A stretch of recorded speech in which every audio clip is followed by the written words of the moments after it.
Vous avez trouvé déprimante cette émission ou pas? Le journal des bonnes nouvelles. Le journal des bonnes nouvelles. Alors Nico est en vacances, c'est une bonne nouvelle pour lui déjà. Déjà, numéro 1, c'est une bonne nouvelle pour Nico. Mais plus sérieusement, la première bonne nouvelle, c'est la victoire du Bayern de Munich en finale de la Corona Cup, qui a rendu très heureux les Marseillais. Je ne sais pas trop pourquoi, mais voir le Vieux-Port en fête... l'ironie, second degré, Ben. Bon. Non, on a dit que ça n'existait pas le second degré sur Internet. Voilà, les feux d'artifice sur le Vieux-Port, les scènes de liesse.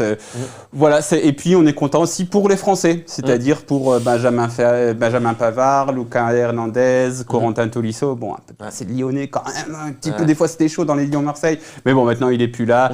Coman, etc. Tous ces mecs-là, on est content pour les Français. On va en reparler, ça je pense, parce que c'est un sujet qui te tient à cœur. On va ensuite parler de notre futur adversaire qui est normalement le week-end prochain à Brest, que j'ai mis dans les paris top 10 de la Ligue 1. J'ai dit, moi je parie, je les vois rentrer dans le top 10 cette année. Donc premier match 4-0, cash. Contre eux par contre.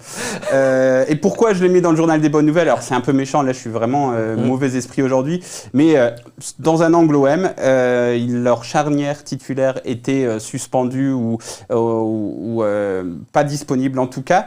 Ils ont dû donc jouer avec leur charnière remplaçant. Ils se sont pris 4-0, donc cette charnière a été placée n'importe comment, notamment le troisième but, si vous le revoyez, le mec il couvre tout le monde 10 mètres derrière. Et en plus, l'autre, je pense que c'est pas le même défenseur, c'est l'autre remplaçant, s'est fait expulsé. Donc en plus d'avoir deux titulaires indisponibles, il y a le remplaçant des deux titulaires qui s'est fait expulser. Donc logiquement, Brest sera très affaibli en défense. C'est une très mauvaise nouvelle pour eux.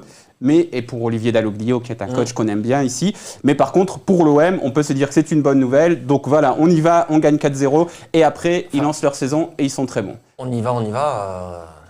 Peut-être. On termine... On termine ce journal des bonnes nouvelles, après j'arrête de parler, mais là, j'ai le droit là. Non. Vas-y. C'est le retour de la Ligue 1, parce que on est content, le lancement de la chaîne Téléfoot, en grande pompe, on retrouve les terrains hexagonaux, génial, sauf que la chaîne Téléfoot, ils ont commencé par Bordeaux-Nantes, et ça a fait 0-0, et ça a fait un tir cadré partout, et ça a fait une bonne sieste. Franchement, après c'est bien pour voir ta résistance au sommeil, tu vois, si t'es un peu fatigué, 19h je crois que c'était le match, tu vois, tu le regardes et puis t'essayes de pas t'endormir. Franchement, Nantes a joué à 11 contre 10, je pense, pendant 70-80 minutes. Ils n'ont rien créé, tu vois, je me disais peut-être dans les 10 dernières minutes, et maintenant 5 changements c'est pas mal, du coup plus de temps mort. Du coup, voilà, bonne nouvelle, vrai, la Ligue 1 est de retour. Par équipe, t'imagines un peu le nombre de temps que tu perds? Ça veut dire que tu gagnes 30 secondes à chaque fois que tu changes. Ouais, après, ils font un peu un forfait, tu vois, pour les arrêts de jeu. Ils te font, allez, 5 minutes, hop, c'est bon. Ah ouais, maintenant, la base, maintenant, c'est 5 minutes. Eh oui.